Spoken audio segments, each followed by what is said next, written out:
Hello everyone, आप सभी का स्वागत है आपके अपने यूट्यूब चैनल एटीएस क्लासेस में। इस वीडियो में हम लोग बात करने वाले हैं पावर इंजीनियरिंग का यूनिट नंबर 2। इसके पहले मैंने यूनिट नंबर 1 डिस्कस किया हुआ है और उसमें जो आपके मार्क्स है वो आपको 18 मार्क्स है। मतलब अगर आप वो वीडियो एग्ज़ाम से पहले देख के जाओगे तो जितने भी सारे आपके टॉपिक है उसका ओवरव्यू आपको मिल जाएगा। मतलब आपको भैया एक वीडियो में आपको वहाँ पे रिवीजन हो जाएगा, ठीक है। सारे टॉपिक आपके माइंड में क्लिक कर जाएंगे। तो अगर आप लोगों ने नहीं देखा होगा तो डिस्क्रिप्शन में लिंक आपको मिल जाएगा, वहाँ से जाके आप देख सकते हो, ठीक है। तो इस वीडियो में भी हम लोग यूनिट नंबर 2 का एक ओवरव्यू लेंगे सारे टॉपिक का, जिससे क्या होगा कि बहुत कम टाइम में सारे टॉपिक हमारे माइंड में भैया क्लिक कर जाए, ठीक है। एग्ज़ाम के पहले में तो यही तो है कि अगर टॉपिक आपको क्लिक कर जाता है तो आप जो भी पढ़े रहते हो पास्ट में वो आप तुरंत उसको क्या कर सकते हो, रिकॉल कर सकते हो। तो चलिए स्टार्ट करते हैं। टेस्टिंग ऑफ आईसी इंजन, ठीक है। तो आईसी इंजन का मतलब क्या होता है? इंटरनल कंबशन इंजन हमारे सिलेबस में है। तो हम लोग टेस्टिंग करते किए हैं, क्यों करते हैं? क्योंकि देखो, जो भी हम लोग इंजन बनाते हैं, जो भी ऑटोमोबाइल वगैरह हम लोग बनाते हैं, अल्टीमेटली उसको हम लोग करेंगे क्या? उसको हम लोग जाकर मार्केट में सेल करेंगे। और मार्केट में ये तभी सेल होगा ना जब जो भी कस्टमर इसको ख़रीदेगा उसको जो चीज़ उसको चाहिए होंगे वो उसमें मिले, ठीक है। जो भी उसको कंफर्टेबल चाहिए या जो माइलेज वगैरह हम लोग बोलते हैं, मतलब हम लोग सिंपल सी बात ये बोले कि जिस इंजन की परफॉर्मेंस जितना अच्छा रहेगा मार्केट में, भैया लोग उसको उतना ज़्यादा ही खरीदेंगे। तो ये इंजन का परफॉर्मेंस वगैरह हमें पता कैसे चलेगा? सबसे पहले कोई भी चीज़ अगर हम लोग जैसे इंजन बनाएंगे तो उसके पहले हम लोग क्या करेंगे, उसका डिज़ाइन करेगा, ठीक है। जो डिज़ाइन इंजीनियर वगैरह होगा, और डिज़ाइनिंग करने के बाद जब एक्चुअल में वो बन के रेडी हो जाएगा तो उसमें हम लोग टेस्टिंग करेंगे। हम लोग उसमें क्या टेस्ट करेंगे कि देखेंगे कि जब डिज़ाइन हम लोग जब कर रहे थे उस इंजन के कंपोनेंट्स के बारे में, तो उसके जो जो परफॉर्मेंस हम लोगों ने सोचा था, ठीक है, बनने से पहले, क्या एक्चुअली में वो अब हमें मिल रहे हैं कि नहीं मिल रहे हैं, ठीक है। तो वो हमें कब कहाँ किससे पता चलेगा? टेस्टिंग से पता चलेगा। तो इससे हमें ये समझ में आ गया कि अगर हम इंजन का टेस्टिंग करते हैं तो इस इंजन का परफॉर्मेंस हमें समझ में आता है कि जो हम लोगों ने डिज़ाइन से पहले डिसाइड किया था, जो भी क्राइटेरिया कि माइलेज कितना होना चाहिए, कंफर्टेबल होगा कि नहीं होगा, ठीक है, मतलब कितना टाइम तक ये मतलब कि इंजन रन कर सकता है, मतलब किसी बिना प्रॉब्लम के बिना। तो ये सारे हमको टेस्टिंग से पता चलता है। और हम लोग ये भी देखते हैं कि जो कस्टमर मेरा सेटिस्फाई होगा कि नहीं होगा हमारे उस मॉडल से। जब वो भैया हमें सारा टेस्टिंग करने के बाद ओके मिलता है तो उसको हम लोग मार्केट में लॉन्च कर देते हैं। तो टेस्टिंग में अलग अलग आपके यहाँ पे जो चीज़ हम लोग फाइंड आउट करते हैं, जैसे कि देखेंगे हम लोग इंडिकेटेड पावर हो गया, ब्रेक मीन इफेक्टिव प्रेशर हो गया, ब्रेक स्पेसिफिक फ्यूल कंजम्पशन है, ये सब सारी चीज़ यहाँ पे फाइंड आउट करते हैं, ठीक है। तो ऐसे इंजन का जो हम लोग टेस्टिंग कहाँ करते हैं? लेबोरेटरी में करते हैं। उसका पर्पस हमारा क्या होता है कि डिटरमाइन करते हैं कुछ इन्फॉर्मेशन, ठीक है, और जो कि हम लोग कैलकुलेट करके सिंपली नहीं निकाल सकते हैं। मतलब भाई जब तक इंजन मेरा बन के रेडी नहीं होगा उसके बाद उसमें फ्यूल डालेंगे तब ना समझ में आएगा कि भैया हाँ ये एक्चुअल में कितना कैसा वर्क कर रहा है, माइलेज वगैरह आपको अच्छा दे रहा है कि नहीं दे रहा है। आपने तो मान लो सपोज कैलकुलेट कर लिया, लेकिन एक्चुअली में आपका जब तक बन के रेडी नहीं होगा तब तक समझ में कैसे आएगा? तो वही बोला कि हाँ भाई सिंपल सा आप उसको मतलब कोई बहुत सारे ऐसे जो आपके पैरामीटर्स होते हैं वो कांट कैलकुलेट कर सकते, कैलकुलेशन के द्वारा हेल्प से हम लोग नहीं निकाल सकते, उसको हम लोग टेस्टिंग के हेल्प से निकाल सकते हैं, ठीक है। और ये भी कंफर्म करते हैं कि जो भी हम लोग डिज़ाइन में हम लोगों ने जो चीज़ सोचा था कि भाई हाँ ये इस तरीके से ये कंपोनेंट का डिज़ाइन कर रहे हैं, कनेक्टिंग रोड का या पिस्टन का, तो ये इसका इस तरीके से लाइफ रहेगा, ये इतना मतलब विदाउट नॉइज़ी, मतलब कोई आवाज़ नहीं करेगा इंजन के अंदर, इस तरीके से चलने वाला है। तो ये सब सारा डाउट हम लोग वहाँ पर टेस्टिंग में क्लियर कर लेंगे। फिर हम लोग ये देखते हैं कि भाई जो कुछ हम लोगों ने बनाया हुआ है वो मार्केट में कस्टमर का सेटिस्फेक्शन के लिए है कि नहीं है, ठीक है। उसके बाद कौन कौन से टेस्टिंग के हेल्प से हमें क्या क्या पता चलेगा? Indicated mean effective pressure, speed of the engine, mechanical efficiency, volumetric efficiency, Morse test, indicated power, brake power, fuel consumption, motoring test और हीट बैलेंस शीट, ठीक है। तो यहाँ पर एक देखो एक कंसेप्ट है मीन इफेक्टिव प्रेशर। आप लोगों ने इसके पहले पढ़ चुका क्या? ऑटो साइकिल जिसको हम लोग पेट्रोल इंजन में यूज़ करते हैं, ठीक है, जिसमें 2 कांस्टेंट वॉल्यूम का प्रोसेस होता है। इसको हम लोग constant volume heat addition process भी बोलते हैं, क्योंकि यहाँ पे जो हीट का एडिशन होता है कांस्टेंट प्रेशर में होता है, रिजेक्शन होता है कांस्टेंट वॉल्यूम में होता है, ठीक है। तो देखो अब आपने ये भी पढ़ा थर्मोडायनेमिक्स में कि area under the PV diagram जो होता है वो आपको वर्क डन शो करता है। तो सपोज ये आपको जो ऊपर वाला एरिया दिख रहा है ना, तो हम लोग क्या कर रहे हैं कि जैसे कि हमें ये वॉल्यूम का एक्सिस है, तो ये एक नया हम लोग एरिया बना रहे हैं जिसमें वॉल्यूम को तो सेम रख रहे हैं, ठीक है। और ये एरिया का देखो यहाँ पर जो एरिया का आकार है कुछ इस तरीके से है, लेकिन हम चाहते हैं कि सपोज ये जो एरिया ना ये 40 किलो जूल का एरिया है और सेम टाइप का हम लोग मतलब सेम अमाउंट के एरिया हम लोग बना दिए कहाँ पे, नीचे में, लेकिन इसका जो आकार है शेप है क्या हो गया, अलग हो गया। मतलब हम लोग जैसे कि देखते हो ना, आप क्या बोलते हो कि जो लिक्विड होता है उसका जो वॉल्यूम होता है वो फिक्स होता है, लेकिन आप उसको जिस आकार में डालोगे उस आकार में ये चेंज हो जाता है। अगर मान लो 10 मीटर क्यूब का वॉल्यूम है, अगर आप उसको स्क्वायर वाले एक ट्यूब में डालोगे, स्क्वायर वाले शेप वाले किसी बर्तन में रखोगे तो वो स्क्वायर का शेप ले लेगा, ठीक है। अगर उसको आप सिलेंड्रिकल शेप में रखोगे तो उसका सिलेंड्रिकल का शेप ले लेगा। लेकिन क्या 10 मीटर क्यूब वॉल्यूम से 11 मीटर क्यूब हो जाएगा क्या, नहीं होगा ना। उसी तरीके से यहाँ पे जो अगर आपका एरिया मान लो यहाँ पे दोनों का एरिया अगर सेम है तो भैया यहाँ पर भी आपको जो 40 किलो जूल मिल रहा था यहाँ पर भी 40 किलो ही जूल मिलेगा। लेकिन इस तरीके से हमने एरिया को क्यों चेंज किया है, देखो इससे क्या होगा कि वॉल्यूम को हम लोगों ने कांस्टेंट रख के, देखो ये अगर ये एक्सिस की बात करेंगे यहाँ पर प्रेशर मिल जाएगा, तो पीएम एक इमेजिनरी प्रेशर है, ये प्रेशर है नहीं, क्या है, एक इमेजिनरी प्रेशर है। मान लेते हैं कि अगर ये दोनों का एरिया अगर सेम है तो एक प्रेशर मान लो पीएम होगा।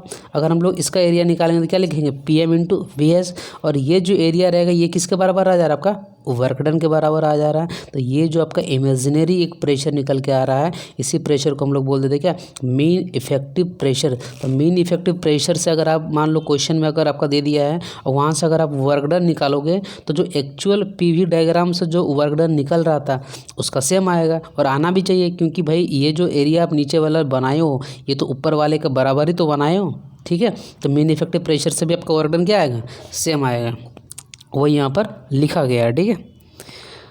अब देखो यहाँ पे अरेंजमेंट है, ठीक है। ये अरेंजमेंट क्या होता है कि जैसे कि अब हमें क्या करना है, हमें पता ये आपका आईसी इंजन का सिलेंडर है, ठीक है। ये आपका पिस्टन हो गया, यहाँ पे गजन पिन लगा रहता है, और यहाँ पे आपका स्मॉलर एंड किसका, क्रैंक कनेक्टिंग रोड का लगा हुआ रहता है। ये आपका लार्जर एंड रहता है कहाँ, क्रैंक पे बीच में क्रैंक शाफ्ट रहता है, ठीक है। और यहाँ पे इस तरीके से फिर आप सॉकेट वगैरह में चेन का अरेंजमेंट करके फिर यहाँ पे आप व्हील वगैरह को क्या करते हो, ड्राइव करवाते हो, ठीक है।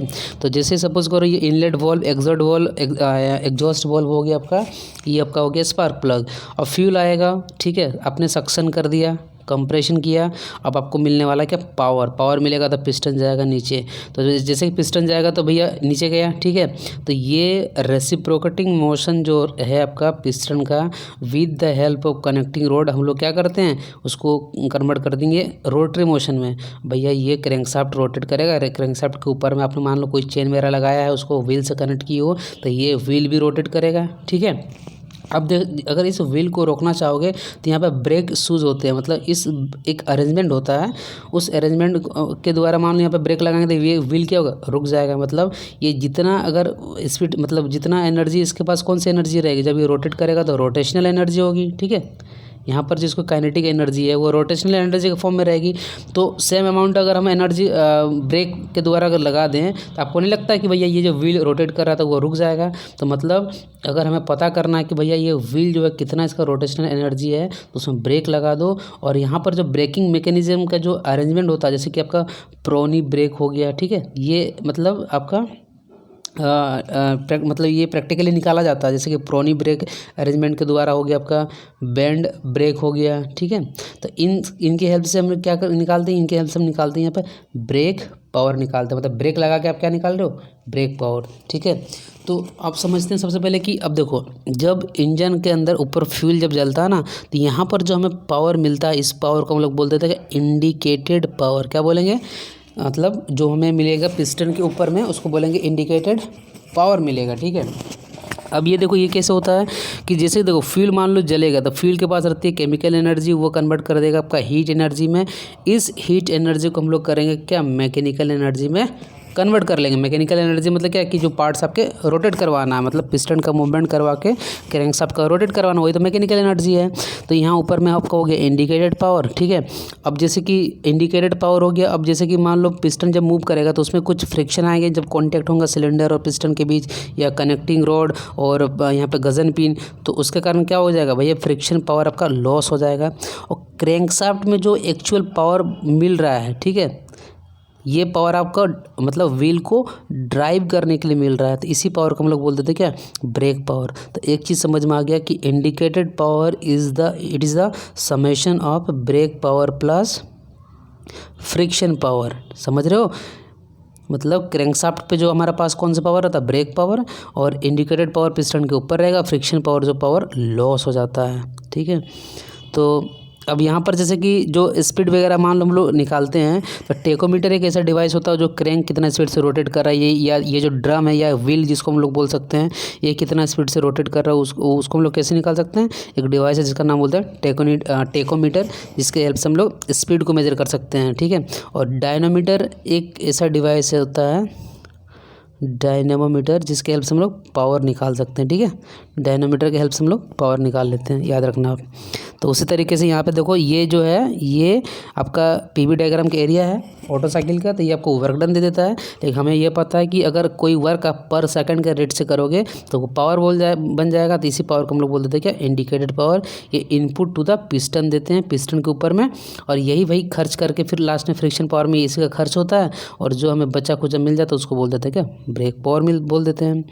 तो इंडिकेटेड पावर आपका समझ में आ गया। अब इंडिकेटेड पावर निकालोगे कैसे, अब जैसे कि मान लो ये आपका सिलेंडर है। ठीक है, यहाँ पे पिस्टन, यहाँ पे जब फ्यूल जलेगा ना तो यहाँ पे क्या लगाता है, एक प्रेशर फोर्स लगाता है। पिस्टन के पास एक एरिया होता है, तो हमें पता है कि प्रेशर इज इक्वल टू होता है फोर्स अपन एरिया होता है। तो हम चाहते हैं कि भैया पिस्टन ने कितना फोर्स लगाया, तो आप बोलोगे कि सर उसके जो मेन इफेक्टिव प्रेशर है ना, यहाँ पर एक प्रेशर गेज लगा दो आप। ठीक है, वहाँ से प्रेशर पता चल जाएगा, पिस्टन का एरिया से मल्टीप्लाई कर दोगे तो फोर्स पता चल जाएगा। अब हमें पता करना कि भैया कितना वर्क किया हमारा गेज यहाँ पर पिस्टन के ऊपर, तो बोलेंगे भैया पिस्टन कितना डिस्प्लेस कर रहा है, तो बोलोगे सर आप स्वेप्ट वॉल्यूम। ठीक है, अरे स्वेप्ट वॉल्यूम के बीच ही डिस्प्लेस करता है ना, और यहाँ इसमें जो लेंथ होता है उसको हम लोग बोल देते हैं स्ट्रोक लेंथ, एल बोल देते हैं। तो अगर हमें वर्क निकालना होगा तो वर्क इज इक्वल टू क्या लिखेंगे, एफ इंटू एल लिखेंगे। ठीक है, एफ, और एफ के जगह ये क्या वैल्यू हो जाएगी, ये मेरा वर्क निकल गया है। और वर्क पर सेकंड को हम लोग क्या बोल देते हैं, पावर बोल देते हैं। अगर हमें कोई पावर पूछेगा तो भैया पावर क्या लिखोगे, N number of rotation, N होता है आरपीएम जिसको बोलते हैं रिवोल्यूशन पर मिनट बोलते हैं, किसका, क्रैंक का। अगर पर मिनट को 60 सेकंड में बदलना तो 1 minute is equal to 60 second में बदल देंगे। सिंपल सी बात है। यहाँ से हमें निकल गया फोर्स। ठीक है, और वर्क निकालने बोलेगा तो स्ट्रोक लेंथ से मल्टीप्लाई कर देना है, और वर्क डन पर सेकंड कर देंगे तो यहाँ से मिल जाएगा हमको इंडिकेटेड पावर। तो इंडिकेटेड पावर इक्वल टू हो जाएगा ये वाला टर्म इंटू NY60 कर दो। ये 2 स्ट्रोक या 4 स्ट्रोक ये जनरल इंडिकेटेड पावर है। ठीक है, और स्ट्रोक लेंथ जो होता है आपका पिस्टन का वो आपका 2 टाइम्स ऑफ रेडियस के बराबर होता है। ठीक है, अब हमें ये समझना है यहाँ पे कि अगर मान लो इंडिकेटेड पावर पूछ दिया 4 स्ट्रोक के लिए, 2 स्ट्रोक के लिए, तो क्या होगा, क्योंकि हमें पता है कि जो 4 स्ट्रोक होते हैं वहाँ पर जो एक साइकिल का मतलब क्या होता है कि भैया आपका फ्यूल आया, फ्यूल जल के ख़त्म हुआ, फिर दूसरा बार फ्यूल स्टार्ट होगा, मतलब फ्यूल आया, जला, पावर मिला, तो वो एक साइकिल होता है। तो यहाँ एक साइकिल जो होता है 2 बार क्रैंक रोटेट जब करता है तब जाके पूरा होता है, और यहाँ पर तो एक ही बार रोटेट कर देता तो पूरा हो जाता है आपके 4 स्ट्रोक। ठीक है, तो इसीलिए यहाँ पे बोला जा रहा है कि जब n/2 होगा, मान लो क्रैंक रोटेट कर रहा है n बार। ठीक है, मान लो 10 RPM रोटेट कर रहा है, तो भैया जो साइकिल कंप्लीट हो रहा है वो कितना बार कंप्लीट हुआ आपका, डिवाइड कर दो 2 से। ठीक है, वो 5 ही बार कंप्लीट होगा। तो इसलिए जब 4 स्ट्रोक के लिए इंडिकेटेड पावर निकालने के लिए बोलेगा तो ये सारा टर्म तो सेम रहेगा आपका। ठीक है, लेकिन यहाँ पे n/2 हो जाएगा, नीचे में 2 आ जाएगा, लेकिन 2 स्ट्रोक में यहाँ पे 2 नहीं आएगा। क्यों, क्योंकि यहाँ पर क्रैंक जितना बार रोटेट करेगा उतना बार एक साइकिल कंप्लीट हो जा रहा है। समझ रहे हो, फिर एक चक्कर लगाएगा, फिर एक साइकिल कंप्लीट हो गया। मतलब अगर यहाँ पे 10 चक्कर लगा रहा है तो 10 साइकिल हो गया, लेकिन यहाँ पे 10 चक्कर लगाएगा क्रैंक तो उसको डिवाइड करेगा 2 से, यहाँ पे 5 साइकिल होगा। क्यों, क्योंकि भैया यहाँ पर जब आधा रोटेट करता है तो यहाँ पे सक्शन होता है, फिर उसका कंप्रेशन, फिर यहाँ पे पावर स्ट्रोक, फिर एग्जॉस्ट होता है। तो भैया ये पूरा 2 बार रोटेट कर गया तब जाके यहाँ पर आपका एक साइकिल कंप्लीट हो रहा है 4 स्ट्रोक में, इसलिए यहाँ पे n/2 लिखे हैं। ठीक है, तो वहाँ पे देखो PM हो गया मीन इफेक्टिव प्रेशर, ए हो गया एरिया ऑफ सिलेंडर, एल हो गया स्ट्रोक लेंथ, एन हो गया रिवोल्यूशन पर मिनट। अब अगर मान लो नंबर ऑफ सिलेंडर n है तो कुछ नहीं करना है, अगर इंडिकेटेड पावर ऑफ 2 स्ट्रोक या यहाँ पे और कर लेना, और 4 स्ट्रोक जिसका भी रहेगा उसको नंबर ऑफ सिलेंडर से मल्टीप्लाई कर देना। ठीक है, और यहाँ पे इंडिकेटेड पावर आप क्या लिखते हो, power equal to torque into omega होता है। ठीक है, टॉर्क कैसे निकाल सकते हो, फोर्स इंटू क्रैंक रेडियस से निकाल सकते हो, ओमेगा होता है रेडियन पर सेकंड में स्पीड होता है, तो ये आपका 2πn/60 होता है। और फ्रिक्शन पावर भैया, फ्रिक्शन पावर वो पावर होता है जो भैया जो कॉन्टैक्ट बॉडी के जो आपके पार्ट्स होते हैं, जब दो बॉडी आपस में मतलब कॉन्टैक्ट में रहते हैं तो उसके कारण जो लॉस होता है एनर्जी का, वही लॉस यहाँ पे फ्रिक्शन पावर के कारण हो रहा है। ब्रेक पावर ये वो पावर है जो आपको एक्चुअली भैया क्रैंकशाफ्ट पे मिल रहा है और उसी के हेल्प से वो आप व्हील को घुमा पा रहे हो, समझ रहे हो, तो वो हो गया ब्रेक पावर। और जो हम ब्रेक पावर कैलकुलेट करते हैं तो with the help of rope brake arrangement, prony brake और बेंड ब्रेक के अरेंजमेंट से कैलकुलेट कर सकते हैं, ठीक है। और ये ब्रेक पावर इक्वल टू होता है ब्रेकिंग टॉर्क इनटू ओमेगा, ठीक है। ब्रेकिंग टॉर्क हमको निकालना था, फोर्स इनटू रेडियस हो गया। और देखो यहाँ पे ये लिखा कि इंडिकेटेड पावर जो होता है जब फ्रिक्शन पावर लॉस हो जाएगा तब हमें ब्रेक पावर मिलता है, ये दोनों का समेशन हो गया। अब efficiency of IC engine, efficiency अगर बात करें मैकेनिकल एफिशिएंसी तो ये होता है brake power upon indicated power का रेशियो होता है। ये आपको यहाँ पे पता है कि कैसे निकालते हो इंडिकेटेड पावर फॉर स्ट्रोक के लिए, नीचे 2 रहता है फॉर स्ट्रोक में, अगर नंबर ऑफ सिलेंडर n है तो n से मल्टीप्लाई कर दो, ठीक है। और stroke length equal to 2r होता है। और r को बोलता है मतलब कंप्रेशन रेशियो। आपको ये भी पता है कि compression ratio r equal to होता है V1/V2 is equal to 1/c+1 होता है, जहाँ पे c को बोलते हैं क्लियरेंस रेशियो। क्लियरेंस रेशियो का वैल्यू होता है clearance volume upon swept volume. अगर मैं बात करूँ 6 से 12 तक होता है कंप्रेशन रेशियो ऑटो साइकिल का होता है, ठीक है। और 12 से लेके 16 से लेके 22 जो होता है 10, देखो दोनों में ऐड करते हो तो ये बन जाएगा डीजल साइकिल के लिए। अगर कंप्रेशन रेशियो का अगर वैल्यू जितना ज़्यादा रखोगे आप ऑटो साइकिल में तो उतना नॉकिंग इसकी बढ़ती है, लेकिन अगर आर का वैल्यू यहाँ पे जितना ज़्यादा रखोगे यहाँ पे नॉकिंग डीजल साइकिल में घटती है, ये पढ़ चुके हो आप। तो अगर बात करें इंडिकेटेड थर्मल एफिशिएंसी तो भैया इंडिकेटेड पावर को ऊपर में रख दो। ये हीट एड, मतलब हीट एड किसके द्वारा किया जाएगा, जब मेरा फ्यूल जो है जलेगा तब हीट एड होगा। तो भैया फ्यूल का हर एक फ्यूल जो होते हैं ना उनके पास होती है कैलोरीफिक वैल्यू। ये होता क्या है, इसका यूनिट होता है किलो जूल के पर केजी या मेगा जूल, जो भी लिख सकते हो। जूल मतलब होता है एनर्जी, मतलब 1 किलो फ्यूल अगर जलाते हो तो कितना जूल आपको एनर्जी मिलने वाला है, ठीक है। तो अगर वहीं आप क्या कर सकते हो, mass flow rate of fuel और कैलोरीफिक वैल्यू को जब आप मल्टीप्लाई करोगे तो यहाँ से निकल जाएगा आपका हीट एड पर सेकेंड, ठीक है। क्योंकि इंडिकेटेड पावर जो होता है वो वॉट में होता है। ब्रेक थर्मल की बात करेगा तो भैया ऊपर में ब्रेक पावर रख दो, नीचे में हीट रेट पर सेकंड रख दो। रिलेटिव एफिशिएंसी मतलब ये होता है सेकंड लो एफिशिएंसी। ये सेकंड लो एफिशिएंसी बोलता है एक्चुअल एफिशिएंसी अपन थियोरेटिकल एफिशिएंसी। मतलब हम लोगों ने जो अभी एफिशिएंसी निकाल के रखा है ऑटो साइकिल के लिए कि 1-1/r⁻⁻⁻⁻1। और अगर इसी को हम लोग को कर देना है डीजल का तो ρ⁻⁻1/Γ-1 जहाँ रो को कटअप रेशियो बोलते हैं और रो इक्वल टू होता है V3/V2। अगर आप रो का वैल्यू बढ़ाओगे तो एफिशिएंसी जो है वो घट जाती है, लेकिन आर का वैल्यू बढ़ा दो, गामा का वैल्यू बढ़ा दो तो एफिशिएंसी आपकी बढ़ती है। ऑब्जेक्टिव क्वेश्चन के लिए इंपॉर्टेंट है। तो भैया यहाँ पे एयर स्टैंडर्ड एफिशिएंसी मान लो अगर आपका इंडिकेटेड थर्मल एफिशिएंसी निकाल लियो, अगर एयर स्टैंडर्ड एफिशिएंसी आपका ऑटो का भी दे सकता है और डीजल का भी दे सकता है, दोनों को नीचे में रखना क्योंकि ये आपके थियोरेटिकल एफिशिएंसी है। और इंडिकेटेड थर्मल एफिशिएंसी आपको पता है कि भैया ऊपर में इंडिकेटेड पावर होता है, नीचे में हीट एडेड पर सेकंड होता है। इसी क्वेश्चन में अगर आपको यहाँ पे लिख देता कि भाई ब्रेक थर्मल एफिशिएंसी तो यहाँ पे इंडिकेटेड पावर की जगह ब्रेक पावर लिख देना, नीचे तो हीट एड पर सेकंड, दोनों ही सेम रहेगा, ठीक है। तो इस तरीके से निकाल सकते हो।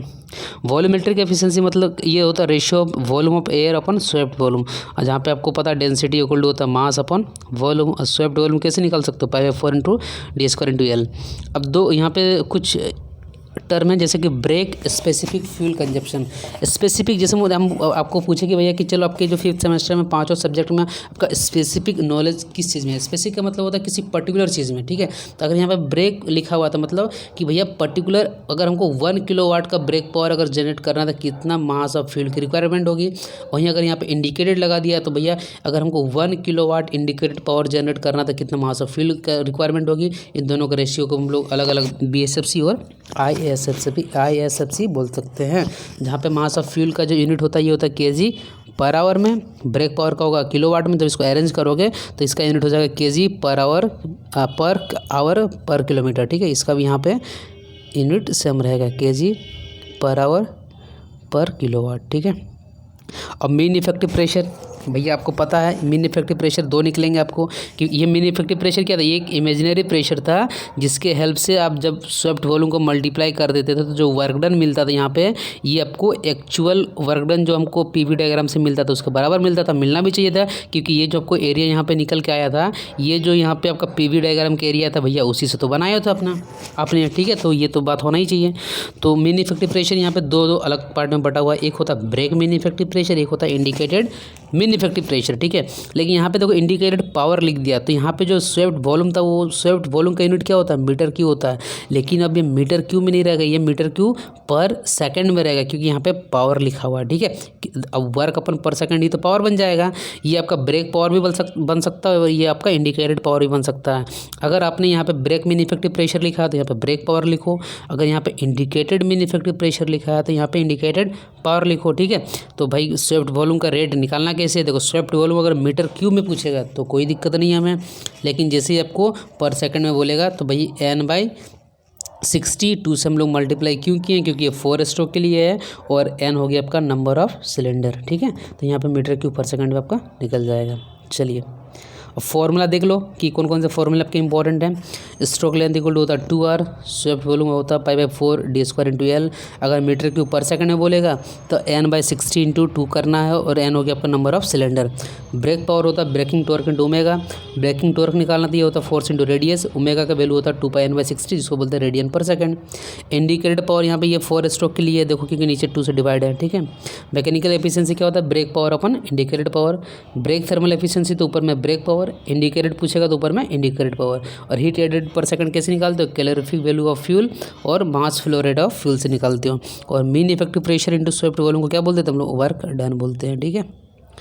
और यहाँ पे अगर इंडिकेटेड मीन इफेक्टिव प्रेशर है तो यहाँ पे इंडिकेटेड पावर हो जाएगा। यहाँ पे अगर ब्रेक मीन इफेक्टिव प्रेशर है तो यहाँ पे ब्रेक पावर हो जाएगा। वॉल्यूमेट्रिक एफिशिएंसी की बात करोगे तो ये क्या होगा, it is the ratio of volume of air upon swept volume. अगर यहाँ पे ब्रेक स्पेसिफिक फ्यूल कंजप्शन की बात करोगे तो नीचे ब्रेक पावर आ जाएगा। इंडिकेटेड स्पेसिफिक फ्यूल कंजप्शन की बात करोगे तो नीचे इंडिकेटेड पावर आ जाएगा। ये ऑटो साइकिल का एफिशिएंसी है। यहाँ पे आर और गामा का वैल्यू अगर बढ़ेगा तो आपकी जो एफिशिएंसी भी है वो बढ़ेगी, लेकिन आर को बढ़ाने से ऑटो साइकिल में नॉकिंग बढ़ता है, ठीक है, ये भी याद रखना है। आर का वैल्यू हो गया V1/V2 = 1/C+1, सी को बोलते हैं क्लियरेंस रेशियो, BC/BS। और यहाँ पे आपको जो T2/T1 = R⁻⁻⁻⁻⁻⁻⁻⁻⁻⁻⁻⁻⁻⁻⁻⁻⁻⁻⁻⁻⁻⁻⁻⁻⁻⁻⁻⁻⁻⁻⁻⁻⁻⁻⁻⁻⁻⁻ ये आपका इंपॉर्टेंट रिलेशन याद रखना, T1 दिया रहेगा तो T2 आराम से निकाल सकते हो, ठीक है। डीजल साइकिल का एफिशिएंसी आपका 1 - 1/R⁻⁻⁻⁻⁻⁻⁻⁻⁻⁻⁻⁻⁻⁻⁻⁻⁻⁻⁻⁻⁻⁻⁻⁻⁻⁻⁻⁻⁻⁻⁻⁻⁻⁻⁻⁻⁻⁻ और आगे आपका ρ² (1 हो गया, ठीक है। रो का वैल्यू अगर बढ़ेगा तो एफिशिएंसी क्या होता है, घटती है। और अगर डीजल साइकिल में अगर आर का वैल्यू बढ़ेगा तो यहाँ पे नॉकिंग घटती है, याद रखना है। यहाँ पे अगर आर बढ़ेगा तो नॉकिंग बढ़ जा रहा था, यहाँ पे घट जा रहा है। कटअप रेशियो का वैल्यू क्या होता है, V3/V2। RE को बोलते हैं एक्सपेंशन रेशियो, ये होता है R/ρ होता है। अब यहाँ पे अलग अलग साइकिल है। कार्नोट साइकिल में क्या था कि 2 आइसेंट्रोपिक है, यहाँ पे आइसोथर्मल हीट एडिशन और आइसोथर्मल हीट रिजेक्शन हो रहा था। यहाँ पे 2 कांस्टेंट वॉल्यूम है ऑटो साइकिल में और 2 आइसेंट्रोपिक है, ठीक है। और इसी को आप आगे पढ़ोगे ऑटो साइकिल को, चलो ठीक है। अभी आप यहाँ पे ये समझोगे, इसको हम लोग constant volume heat addition cycle भी बोलते हैं। डीजल साइकिल की बात करेंगे तो यहाँ पे कांस्टेंट प्रेशर में हीट एडिशन होता है, इसलिए इसको हम लोग constant pressure heat addition cycle भी बोलते हैं, ठीक है। रिजेक्शन यहाँ पे कांस्टेंट वॉल्यूम पे ही होता है। और अगर बात करें डुअल भैया तो ये तो मिक्सचर है। अब ब्रेटन की बात कर लें, यहाँ पे 2 आइसोबारिक जिसको हम लोग कांस्टेंट प्रेशर बोलते हैं, 2 आइसेंट्रोपिक होते हैं।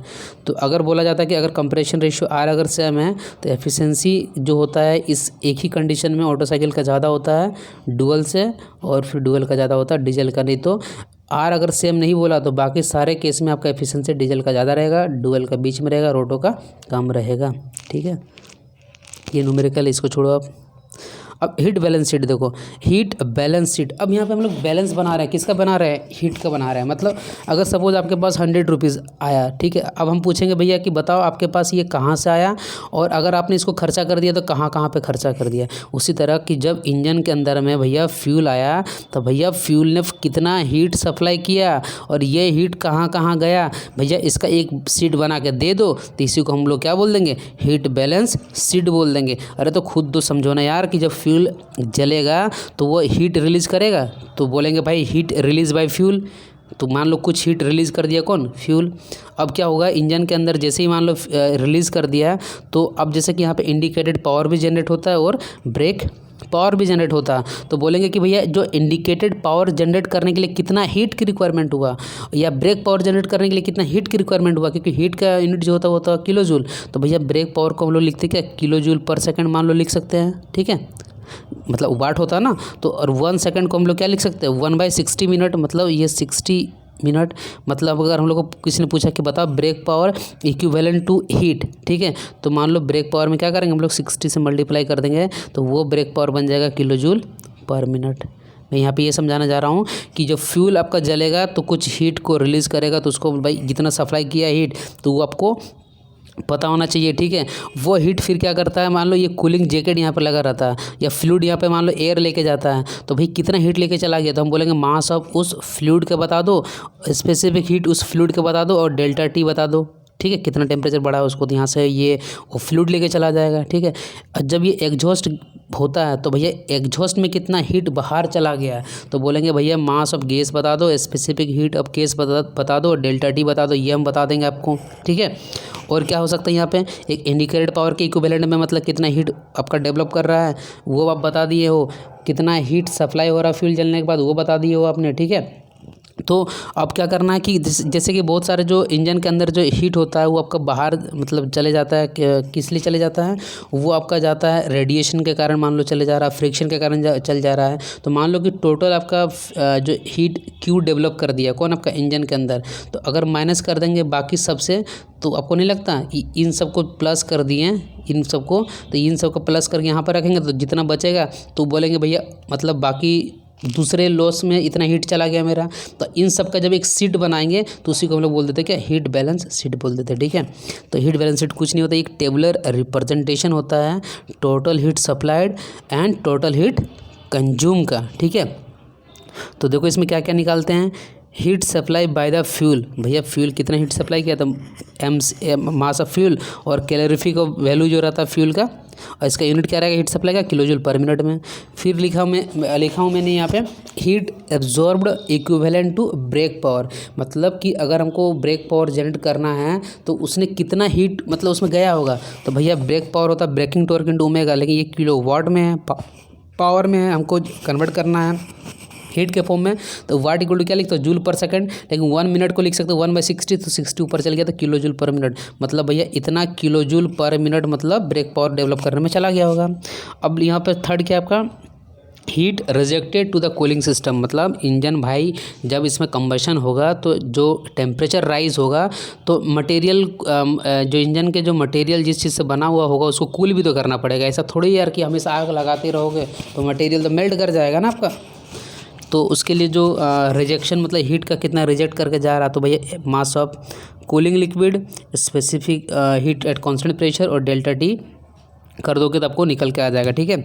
अब heat carried away by exhaust gas, मतलब जो गैस आपका सिलेंडर से बाहर जा रहा है, ठीक है, तो ये मास MC डेल्टा टी मतलब कांस्टेंट प्रेशर पे ही तो बाहर जाएगा, तो मास अब यहाँ पे एग्जॉस्ट गैस रख दो, यहाँ स्पेसिफिक हीट और गैस का रख दो, ठीक है, डेल्टा टी हो गया।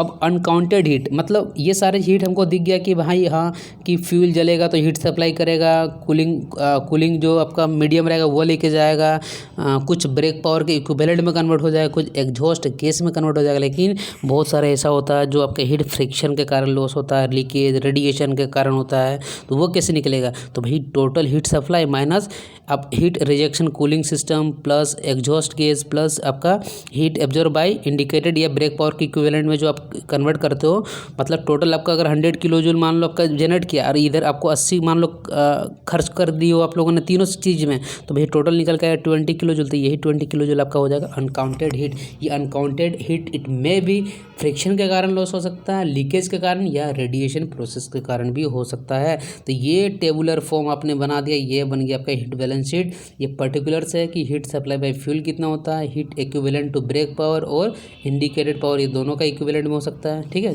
जो क्वेश्चन में दिएगा वो निकाल सकते हो।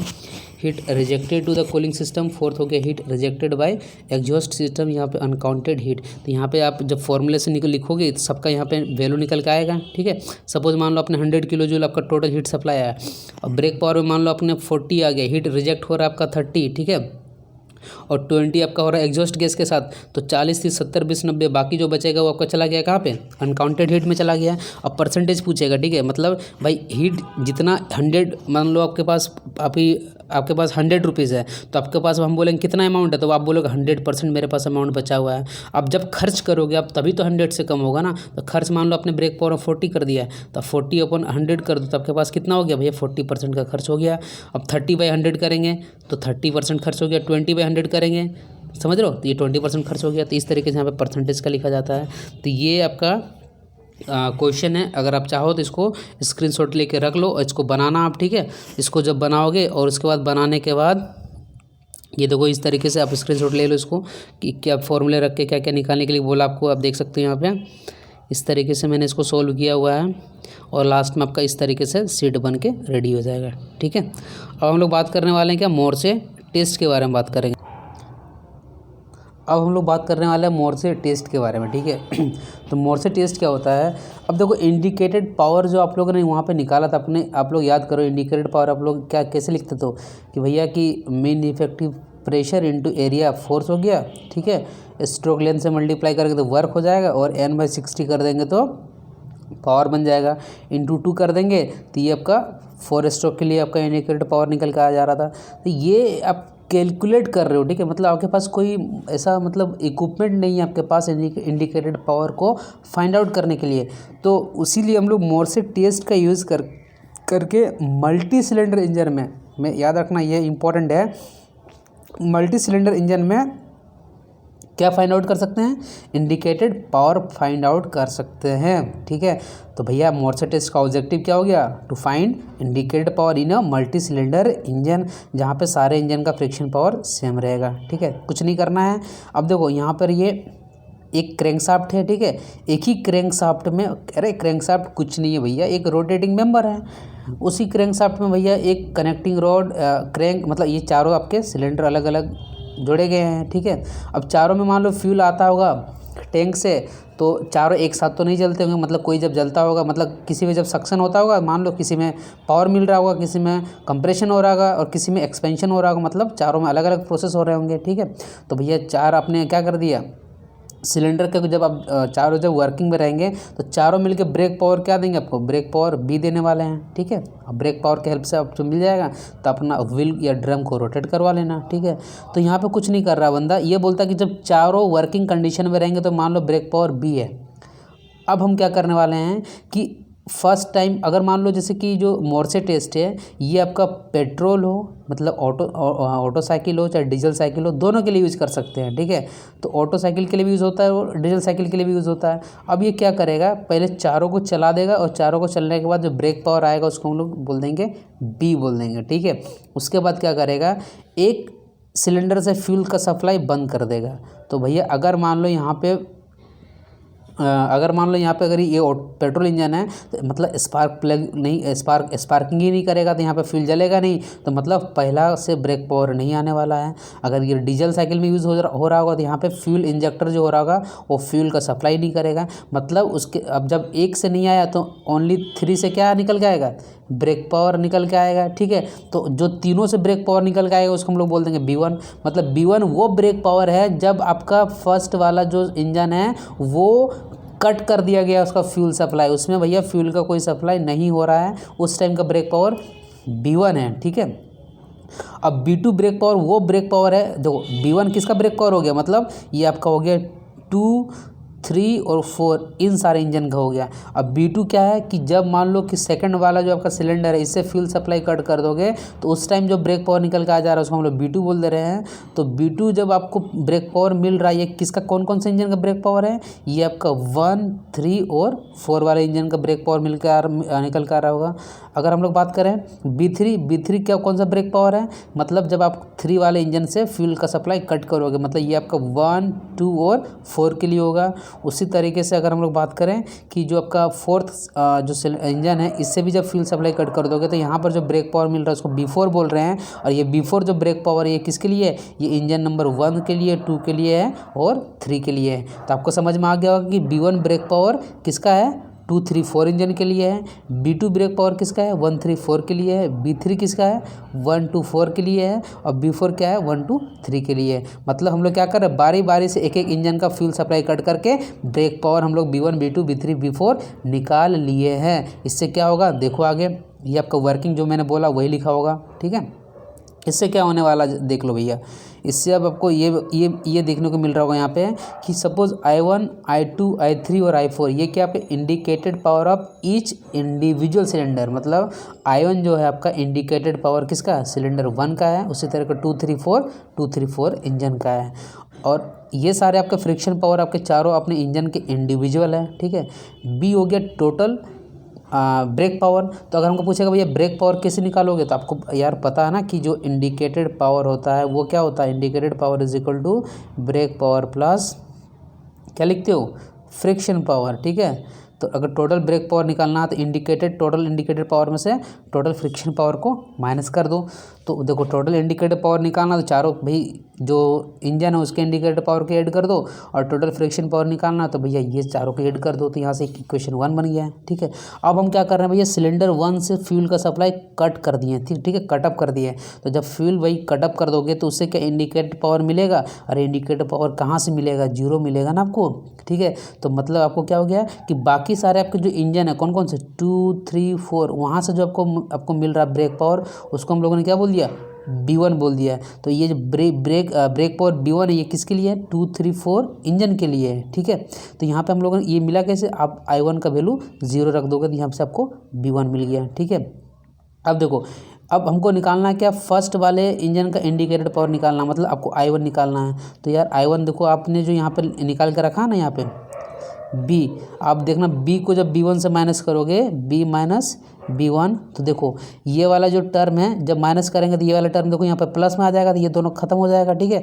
अब इस वाले टर्म में यहाँ पे ये माइनस के साथ जब आएगा तो देखो यहाँ पे आपका I2 से I2 कट जाएगा, I3 से I3 कट जाएगा, I4 से I4 कट जाएगा, मतलब B माइनस B1 निकल गया आपका I1। उसी तरीके से आप क्या निकाल सकते हो, I2 निकालोगे, I2 B2 के केस में आपका क्या हो जाएगा, I2 का वैल्यू 0 हो जाएगा, समझ रहे हो, क्योंकि मतलब सिलेंडर 2 में आप सप्लाई कट कर दो तो यहाँ पे I2 0 हो जाएगा, B3 के केस में I3 0 हो जाएगा, और B4 के केस में I4 0 हो जाएगा, ठीक है। यहाँ पर मतलब ये वाला वैल्यू जो हम लोग लिख रहे थे, तो उस तरीके से हम लोग क्या निकल सकते हैं, I1 I2 I3 I4, और भैया ये जब तीनों निकल के आ गया तो तीनों को ऐड कर दो, तो ये चारों को, तो भैया आपका टोटल इंडिकेटेड पावर निकल के आ गया। तो ये होता है मोर्से टेस्ट का एम कि भैया इंडिकेटेड पावर कैसे निकाला जाए। और मल्टी सिलेंडर इंजन के लिए हम लोग यूज़ करते हैं मोर्से टेस्ट को, क्या करने के लिए, ब्रेक पावर इंडिकेटेड पावर को फाइंड आउट करने के लिए, ठीक है। अब पॉल्यूशन कंट्रोल, अब देखो यार आप लोग देखते हो कि जितने भी मतलब पॉलिटन सिटी जो होते हैं, मतलब जो मेट्रो सिटी वगैरह होती है, मतलब जहाँ पे गाड़ियाँ वगैरह बहुत ज़्यादा चलती है, जो डेवलपमेंट सिटीज़ होती है, तो वहाँ पे बोला जाता है अधिकतर कि पॉल्यूशन यार बहुत ज़्यादा, जैसे दिल्ली का पॉल्यूशन इतना मतलब खतरनाक है, बोला जाता है कि अगर आप दिल्ली का मतलब बाहर निकलते हो आप दिल्ली में दिन में, तो आप ऐसा बोला जाता है कि जितना भैया आप सिगरेट पीने से मतलब आपको जितना हानि नहीं होने वाला, वहाँ आप दिल्ली का एयर का जो आप ब्रीथ करोगे, सांस लोगे, उतना आपको उसमें खतरा होने वाला है, ठीक है। तो वो कहाँ से हो गया, मतलब जो इंजन हम लोग यूज़ कर रहे हैं, जहाँ से फ्यूल जलता है, फ्यूल जलने के बाद एग्जॉस्ट गैसेस निकलते हैं, ठीक है, वो गैस कहाँ पे आएगा, एटमॉस्फेयर पे आएगा, और उसी एटमॉस्फेयर में भैया मतलब सारे गैस के साथ मिलेगा, और उसी को हम लोग क्या करेंगे, ब्रीथ करेंगे, सांस लेंगे, और ये भैया हमारे बॉडी के अंदर जाएगा, फिर हमें क्या करेगा भैया, प्रॉब्लम करेगा। तो यहाँ पे वही बोला गया है कि पॉल्यूशन को कंट्रोल कैसे किया जाए, ठीक है। तो पॉल्यूशन कंट्रोल करने के लिए जैसे कि इंजन से मान लो जब ये एग्जॉस्ट गैस हो रहा है, इस एग्जॉस्ट गैस में कुछ भी रह सकता है, क्या क्या रह सकता है, देखो ये अनबर्न्ड हाइड्रोकार्बन, मतलब हमें पता है कि जो फ्यूल होता है उसमें हाइड्रोजन कार्बन के एलिमेंट्स होते हैं, अगर मान लो इसको सफिशिएंट अमाउंट ऑफ ऑक्सीजन नहीं मिला होगा तो ये तो जलेगा ही नहीं, ये जब जलेगा नहीं तो ये क्या होगा, एग्जॉस्ट होने का टाइम बाहर हो जाएगा। या तो इसमें क्या होते हैं, कार्बन डाइऑक्साइड के मतलब कार्बन डाइऑक्साइड भी निकल सकता है, या तो कार्बन मोनोऑक्साइड भी निकल सकता है। आपको पता है कि कार्बन मोनोऑक्साइड एक पॉल्यूशन है, ये क्या करता है कि आपके बॉडी में हीमोग्लोबिन के साथ चिपक के, जो हीमोग्लोबिन आपका ब्लड में जो रहता है, जो ऑक्सीजन को सप्लाई करता है पूरा बॉडी में, तो ये भैया ऑक्सीजन का सप्लाई को रोक देता है भैया, समझ रहे हो। तो मतलब कार्बन मोनोऑक्साइड एक बड़ा भयंकर क्या पॉल्यूशन का रीजन बनता है, कहाँ पे, हमारे एटमॉस्फेयर में। और कार्बन डाइऑक्साइड जो होता है ये आपका ग्लोबल वार्मिंग का कोज बनता है, ठीक है। ग्लोबल वार्मिंग मतलब जो आपका अर्थ का टेम्परेचर को बढ़ा देता है, आप पढ़े हो। और नाइट्रोजन के ऑक्साइड्स भी निकलते हैं, सल्फर के भी ऑक्साइड निकलते हैं। पार्टिकुलेट्स क्या होते हैं कि जैसे कि जो जला हुआ गैस जो बाहर निकलते हैं, इसमें जो छोटे छोटे पार्टिकल्स होते हैं उसी को हम लोग पार्टिकुलेट बोल देते हैं। सूट क्या होता है कि मान लो कि जैसे कि कोई चिमनी वगैरह देखते हो, जब जलता है तो उसके देखना चिमनी में बहुत सारा ब्लैक कलर का पाउडर वगैरह देखना उसमें चिपका हुआ रहता है, यह मिलेगा, वो जो ब्लैक कलर का पाउडर वगैरह रहता है उसी को बोलते हैं सूट बोल देते हैं, ठीक है। फिर स्मोक हो गया, स्मोक मतलब धुआं होता है। तो ये जो स्टार्टिंग के आपके जो चार होते हैं ना, ये आपको मिल जाएगा। ये सारे जो एमिशन होते हैं आपके ऑटो साइकिल में भी मिलेगा और डीजल साइकिल में भी मिलेगा। लेकिन ये फोर्थ वाला जो होता है, जैसे कि आप देखते हो, बोलते हो कि डीजल वाला साइकिल में भैया ज़्यादा पॉल्यूशन करता है, क्योंकि उसमें पार्टिकुलेट्स मैटर, सूट और स्मोक भैया सबसे ज़्यादा होता है। और एमिशन कहाँ से हो सकता है भैया? ठीक है, एमिशन कहाँ से हो सकता है? फ्यूल का टैंक से लीक के कारण हो सकता है। पेट्रोल इंजन है तो उसमें कार्बोरेटर भी यूज़ होता है, वहाँ से लीक हो सकता है। क्रैंक केस मतलब जहाँ पे ये सारा अरेंजमेंट कनेक्टिंग रोड क्रैंकशाफ्ट वगैरह रखा हो तो उसको उसी को हम लोग क्रैंक केस बोल देते हैं, वहाँ से भी लीकेज हो सकता है। तो एक टर्म आता है इक्विवेलेंस रेशियो। इक्विवेलेंस रेशियो बोलता है क्या? It is the ratio of actual fuel upon air ratio. Fuel मतलब होता है mass of fuel upon mass of air, ठीक है, upon stoichiometry fuel air ratio. Stoichiometry एक आइडियल केमिकल रिएक्शन होता है। जैसे कि मान लो अगर आपके पास मीथेन का मान लो फ्यूल है, तो मीथेन के फ्यूल को जलने के लिए, ठीक है, जितना ऑक्सीजन चाहिए अगर उसको उतना ऑक्सीजन मिल गया, ठीक है, तो भैया इसको बोल देंगे स्टोइकियोमेट्री इक्वेशन। जैसे कि मान लो यहाँ पे CH4 है, ठीक है, अब इसको ऑक्सीजन चाहिए जलने के लिए, तो हमें पता है कि जब भी कोई फ्यूल जलेगा तो सबसे पहले क्या करेंगे, वो H2O में कन्वर्ट होता है। मतलब यहाँ पे H4 है तो इसको हम लोग क्या कर देंगे, 2H2O में बना सकते हैं। और कार्बन को हम लोग कार्बन डाइऑक्साइड में कन्वर्ट कर देते हैं। CO में क्यों नहीं करेंगे? क्योंकि CO एक पॉल्यूशन है, ठीक है, कार्बन डाइऑक्साइड पॉल्यूशन नहीं है, लेकिन ये ग्लोबल वार्मिंग के लिए दिक्कत करता है। अब देखो यहाँ पे ऑक्सीजन के कितने मोलिकुल्स हो गए? 2 2 4, यहाँ 2 है तो ये हो गया। मतलब जितना भी इसको जलने के लिए चाहिए था अगर उतना मिल गया तो इस रिएक्शन को हम लोग क्या बोल देंगे? स्टोइकियोमेट्री रिएक्शन बोल देंगे, जो कि आइडियल है। और वहीं पे जैसे ही मान लो ऑक्सीजन की सप्लाई 1.5 कर देंगे तो यहाँ पे देखना मोनोऑक्साइड निकलने लगेगा आपका, समझ रहे हो? तो भैया ये क्या हो गया? पॉल्यूशन हो गया आपका। और जहाँ पे फ्यूल का सप्लाई अगर ज़्यादा होता है, फ्यूल का सप्लाई मतलब कि आपके पास पैसा ज़्यादा है, मतलब इंजन में ज़्यादा फ्यूल आपके पास है, तो आपको उसी को बोल देते हैं रिच मिक्सचर। रिच मतलब धनी होता है ना, फ्यूल का सप्लाई ज़्यादा हो रिच मिक्सचर। और लीन मिक्सचर कब बोलते हैं? जब एयर की सप्लाई ज़्यादा रहता है, ठीक है। तो उसी तरह से यहाँ पर दिखाया गया है कि अमाउंट ऑफ एमिशन किसका? इन तीनों का, एसआई इंजन में और फ्यूल एयर का, मतलब इक्विवेलेंस रेशियो का, मतलब इक्विवेलेंस रेशियो और यहाँ अमाउंट ऑफ एमिशन के बीच में एक ग्राफ दिखाया गया है। यहाँ पे दिखाया गया है कि जो कार्बन मोनोऑक्साइड वाला ये जो ग्राफ है ये क्या करता है, इधर रिच है, रिच का मतलब इधर फ्यूल ज़्यादा है, यहाँ पे फ्यूल कम है। लीन का मतलब यहाँ पे एयर ज़्यादा है। जहाँ पर फ्यूल ज़्यादा रहेगा और वहाँ पे जब उसको ऑक्सीजन नहीं मिलेगा तो कार्बन मोनोऑक्साइड देखो यहाँ पे ज़्यादा आपको दिख रहा है, यहाँ पे बढ़ते हुए दिख रहा होगा, ठीक है। उसी तरह हाइड्रोकार्बन आपका जो आपका रिच मिक्सचर है, हाइड्रोकार्बन भी आपको ज़्यादा दिखेगा। मान लो अगर ये जलाएगा नहीं तो ये भैया ये एमिशन के टाइम बाहर निकलने वाला है। और नॉक्स का कुछ इस तरीके से ग्राफ होता है, ठीक है, जो आपका नाइट्रोजन बाहर निकलता है एमिशन के टाइम। और ये आपका CI इंजन के लिए देखो CO मतलब इसका इक्विवेलेंस रेशियो 0 से 1 के बीच में है।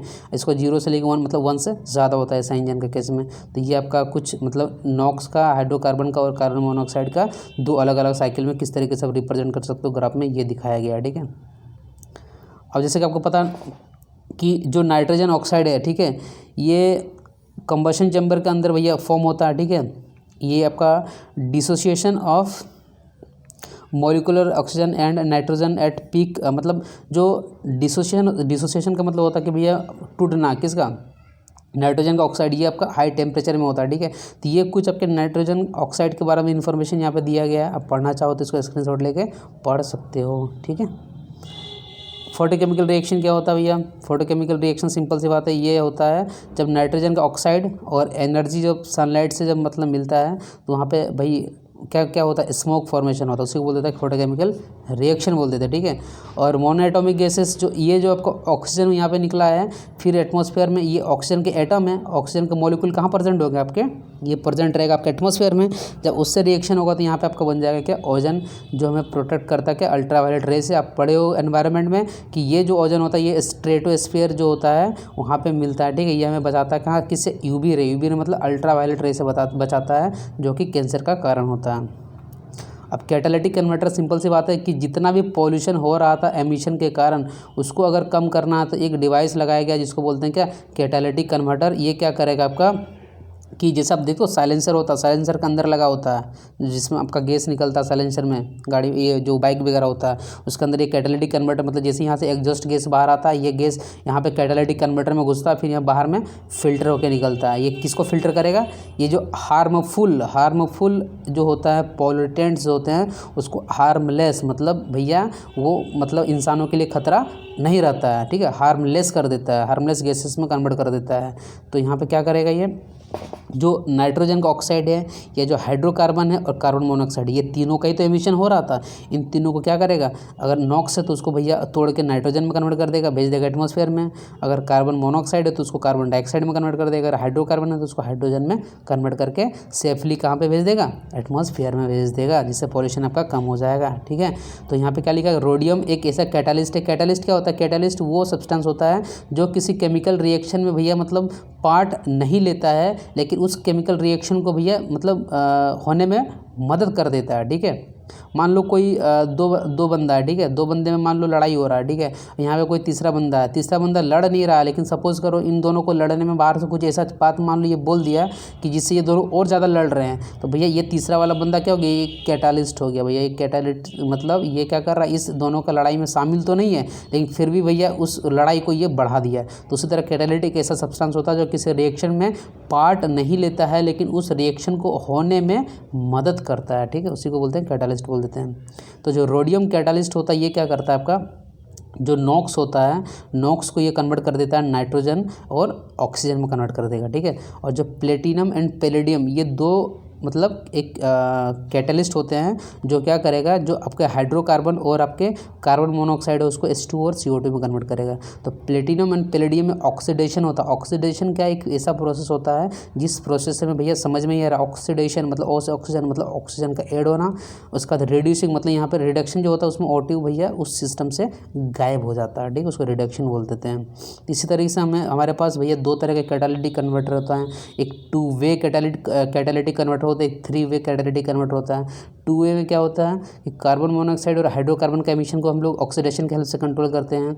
और 3 वे में क्या करते हैं, इन तीनों का भैया मतलब नॉक्स भी आ जाता है। ठीक है, और नॉक्स वाला प्रोसेस पता है कि इसको रिडक्शन से कंट्रोल करते हैं, और कार्बन मोनोऑक्साइड और हाइड्रोकार्बन को ऑक्सीडेशन के हेल्प से कंट्रोल करते हैं। तो सबसे पहले आपका है 2 वे कैटालिटिक कन्वर्टर। ठीक है, तो 2 वे कैटालिटिक कन्वर्टर हम लोग आप लोग पढ़े ही हो। ठीक है, तो इसमें आपको सिर्फ ये कहाँ पे यूज़ करते हैं, स्कूटर हो गया, मोपेड हो गया, मोटरसाइकिल हो गया, कार हो गया, या ऑटो रिक्शा वगैरह में इसका यूज़ करते हैं। ठीक है, तो ये कुछ नहीं होता। इस तरीके से मान लो आपका जो एग्जॉस्ट गैस आता है, यहाँ पे आपका एक जो ऑक्सीडेशन और ऑक्सीडेशन कैटालिस्ट होता है, कौन, प्लेटिनम और पैलेडियम। ये क्या करेगा, जो आपका हाइड्रोकार्बन, ये जो आपका हाइड्रोकार्बन यहाँ से निकल के आएगा और कार्बन मोनोऑक्साइड उसको ये कन्वर्ट कर देगा किसमें, यहाँ पर जैसे ही एंटर करेगा तो ये कन्वर्ट हो जाएगा CO2 में और हाइड्रोजन में कन्वर्ट हो जाएगा।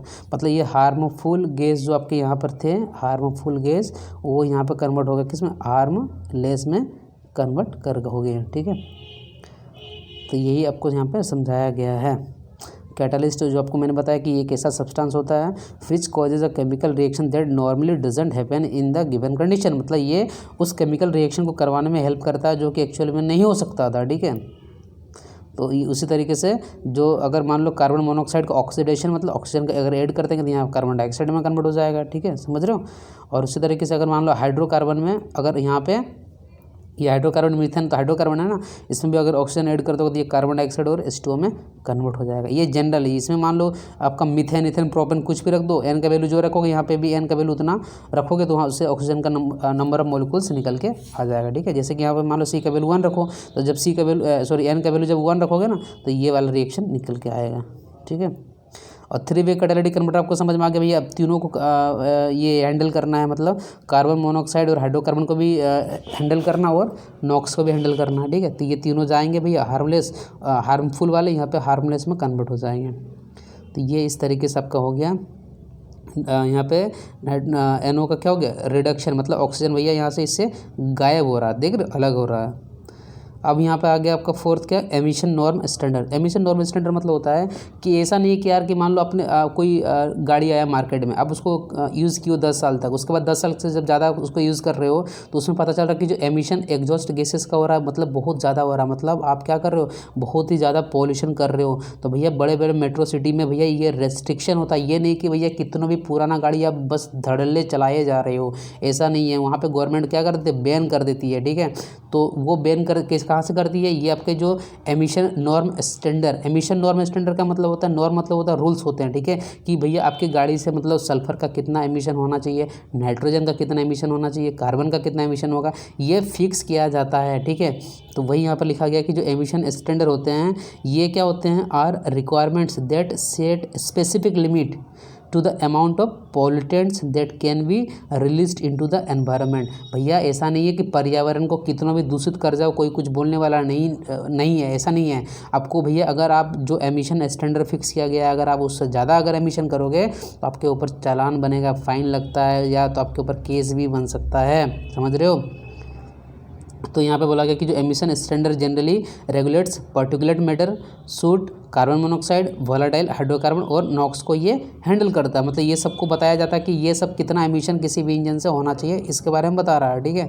तो ये सारा चीज़ आप थोड़ा बेसिक इन्फॉर्मेशन पढ़ना चाहो तो पढ़ सकते हो, ठीक है। यहाँ पर जैसे कि ये दिया गया है कि जो इंडिया का जो ये आप इसको यार 2020 लिखा हूँ मैं, यहाँ पर इसको 2000 कर लेना, ठीक है। 2000 फर्स्ट टाइम जो आपका भारत स्टैंडर्ड जो आपका आया था इंडिया का 2000 में, ये हम लोग यूरोप से हम लोगों ने जो यूरोप का जो नॉर्म है, रूल है, वहाँ से हम लोगों ने लिया था, ठीक है। तो उस टाइम नेशनल वाइड में मतलब ये पूरा नेशन में हम लोग इसको लागू किए थे, ठीक है। उसका बाद आया था भारत स्टैंडर्ड 2 आया था, ये आपका यूरो 2 का ही मतलब जो वहाँ पे जो स्टैंडर्ड चलता था उसको हम लोगों ने फॉलो किया था। ये आपका 1 से लेके 5 तक चला। फिर थर्ड वाला जो आया आपका ये 5 से लेकर 10 तक चला। फिर फोर्थ वाला जो आया आपका 17 तक चला, ठीक है।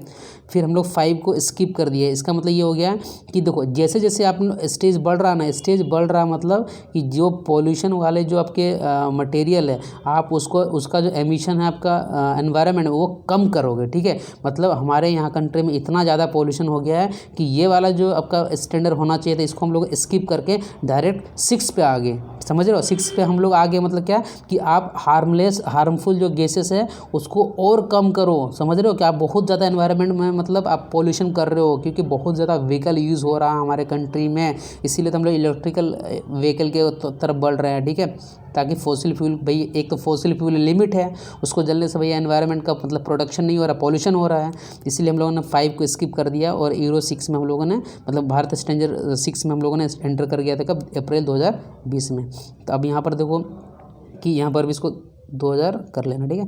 अब BS1 में जैसे कि मान लो कार्बन मोनोऑक्साइड क्या होना चाहिए कि कार्बन मोनोऑक्साइड आपका 2.72 ग्राम पर किलोमीटर निकलना चाहिए, उससे ज़्यादा नहीं। हाइड्रोकार्बन प्लस नाइट्रोजन ऑक्साइड का ये आपका अमाउंट हो गया। अब रेस्पिरेबल सस्पेंडेड पार्टिकुलेट मैटर जो होते हैं आपका ये इतना होना चाहिए। अब BS2 जब आया तो BS2 में देखो, अब जैसे कि देखो यहाँ पे आपको वही मैं दिखा रहा हूँ, जैसे कि मान लो स्टेज 2 आ गया, अब यहाँ पे 2.72 आपको दिख रहा है, यहाँ पे 2.72 है ना, ये यहाँ पर जब आएगा तो ये क्या हो गया 2.2 हो गया, मतलब ये घट रहा है। मतलब घट रहा है मतलब क्या कि आप भाई आप पॉल्यूशन कम कर रहे हो, जैसे जैसे स्टेज बढ़ रहा है आपका पॉल्यूशन का जो अमाउंट है एनवायरनमेंट में भैया आपको कम करना पड़ेगा, ठीक है। जैसे फिर थर्ड में आओगे तो पेट्रोल के लिए ये दिया गया, डीजल के लिए आपका ये रखा गया है, ठीक है। और फोर्थ के लिए आप जैसे आओगे तो फोर्थ के लिए आपका भी सबका अलग अलग ये यहाँ पे दे के रखा हुआ है, आप इसको पढ़ सकते हो स्क्रीनशॉट लेके। और जैसे कि आपको मैंने बताया जो 6 है PPM का मतलब था पार्ट्स पर मिलियन, मतलब अब BS6 में हम लोग एंटर कर गए हैं, कब, अप्रैल मंथ में आए हैं हम लोग, ठीक है। अब 1 अप्रैल 2020 में लागू हो गया है और 5 को हम लोगों ने स्किप कर दिया। स्किप करने का मतलब इसलिए है क्योंकि देखो आपको भी समझ में आ रहा है कि पहले मान लो यहाँ से 4 होगा, फिर 5 होगा, 6 होगा। मान लो यहाँ पे कार्बन मोनोऑक्साइड 2 निकल रहा था, ठीक है, 2 ग्राम पर किलोमीटर, यहाँ पे कितना निकलेगा 1.8, यहाँ पे निकलेगा 1.6, लेकिन हम लोग बोलते भैया कि अब 1.8 भी नहीं निकालना है, ये बहुत ज़्यादा पॉल्यूशन हो गया, आप सीधा 1.6 निकालो, ठीक है। इसलिए हम लोग 4 से डायरेक्ट 6 पे जंप कर गए हैं। तो ये रहा आज का पूरा डिस्कशन, आई होप आपको समझ में आया होगा। तो अगर आप यहाँ तक मतलब पहुँचे हो यार तो आपको वीडियो मतलब अच्छा तो लगा ही होगा, ठीक है। तो देखो यार कोई भी चीज़ मान लो अगर आपको कोई कुछ कर रहा है ना, मेहनत कर रहा था, आप अप्रिशिएट करना सीखो यार, उससे कुछ नहीं होता, ठीक है। आप अगर अप्रिशिएट करोगे तो मतलब दूसरे को भी थोड़ा मोटिवेशन होने का मतलब मोटिवेशन मतलब मिलता है उसमें। तो अगर आपको यार वीडियो अगर अच्छा लगा होगा तो लाइक करना, ताकि मुझे भी वीडियो जो बनाता हूँ बनाने के लिए मोटिवेशन मिलता है। उससे ये समझ में आता है यार कि जो मैं यहाँ पर डिलीवर कर रहा हूँ बैठे बैठे, तो यार आपको समझ में आ रहा है कि नहीं आ रहा है, ये एक्चुअली में ये समझ में आता है। और एप्रिशिएशन एक ऐसा चीज़ है ना यार कि आप जितना करोगे ना यार दूसरों को तो उतना आपको और उसमें खुशी मिलता है। ये नहीं यार कि मतलब एक सेकंड भी नहीं लगेगा आपको मतलब लाइक का बटन क्लिक करने में, लेकिन एक दिमाग में आ जाता है यार कि मैं क्यों करूँ। तो ये सब चीज़ थोड़ा सा इस सब से ऊपर उठो, ठीक है यार। और अगर आपको लगे कि यार आपका फ्रेंड्स को भी ये मतलब फ़ायदा पहुंचा सकता है तो आपको दोस्तों के साथ भी शेयर कर लेना। और चैनल पे अगर नए हो तो इसको सब्सक्राइब कर लो ताकि आपको टाइम पे नोटिफिकेशन मिलते रहे। तो मिलते हैं फिर नेक्स्ट वीडियो में। So guys, thanks for watching this video.